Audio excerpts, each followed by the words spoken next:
പെട്ടെന്ന് തട്ടിക്കൂട്ടി ഒരു wedding cake കണ്ടാലോ.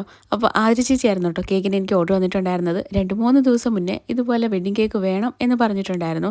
പക്ഷേ ഏത് ഫ്ലേവർ വേണം, ഏത് ഡിസൈൻ വേണം, എങ്ങനെ വേണം എന്നൊന്നും പറഞ്ഞിട്ടുണ്ടായിരുന്നില്ല. അങ്ങനെ കല്യാണത്തിൻ്റെ തലേ ദിവസം ഞാൻ അങ്ങോട്ട് വിളിച്ചപ്പോഴാണ് അറിയുന്നത് ചേച്ചിയുടെ തന്നെ ബ്രദറിൻ്റെ കല്യാണമാണ് എന്നുള്ള കാര്യം. കേക്ക് റെഡ് വെൽവെറ്റ് വേണം, കുറച്ച് ഹൈറ്റിൽ വേണം, പിന്നെ എന്തെങ്കിലും ബാക്കിയെല്ലാം നമ്മുടെ ഓപ്ഷനായിരുന്നു. അങ്ങനെ കേക്ക് എല്ലാം ക്രം കോട്ട് ചെയ്ത് ഞാൻ വെച്ചിട്ടുണ്ടായിരുന്നു. പക്ഷേ ഒരു മോഡലും എൻ്റെ മനസ്സിലോട്ട് വരുന്നുണ്ടായിരുന്നില്ല. പിന്നീട് വെഡ്ഡിങ് ആയതുകൊണ്ട് തന്നെ കുറച്ച് ഗോൾഡിൽ തിളങ്ങി നിൽക്കട്ടെ എന്ന് വിചാരിച്ചിട്ട് ഞാൻ ഇതുപോലെ ഒരു ഫോൾഡ് ലൈനൊക്കെ കൊടുത്തിട്ട് കുറച്ച് ഗോൾഡൻ ഫ്ലേക്സ് ഒക്കെ വെച്ച് കൊടുത്തു ഒന്ന് സെറ്റാക്കി എടുത്തിട്ടുണ്ടായിരുന്നു. ടോപ്പിലായിട്ട് നമ്മുടെ ഗോൾഡൻ ബോൾസും കുറച്ച് ഗോൾഡൻ ലീഫും വെച്ച് കൊടുത്തിട്ടുണ്ടായിരുന്നു. മിസ്റ്റർ ആൻഡ് മിസ്സസ് ടോപ്പറൊക്കെ വെച്ച് കൊടുത്തു ഒന്ന് സെറ്റാക്കി കൊടുത്തു. ചെയ്തു വന്നപ്പോഴാണ് എവിടേക്കോ എന്തൊക്കെയോ ഒഴിഞ്ഞു കിടക്കുന്നത് പോലെ തോന്നിയത്. അപ്പോൾ ആ ഒഴിഞ്ഞു കിടന്ന ഭാഗത്തെല്ലാം കുറച്ച് ബട്ടർഫ്ലൈസും കൂടെ വെച്ച് കൊടുത്ത് സെറ്റാക്കി കൊടുത്തിട്ടുണ്ടായിരുന്നു. അപ്പോൾ ഈ ഒരു വെഡ്ഡിങ് കേക്ക് ഇഷ്ടപ്പെട്ടിട്ടുണ്ടെങ്കിൽ ഉറപ്പായിട്ടും കമൻറ്റ് ചെയ്യാൻ മറക്കണ്ട കേട്ടോ. അപ്പോൾ നമുക്ക് അടുത്തൊരു അടിപൊളി വീഡിയോ ആയിട്ട് കാണാം. ടാറ്റാ.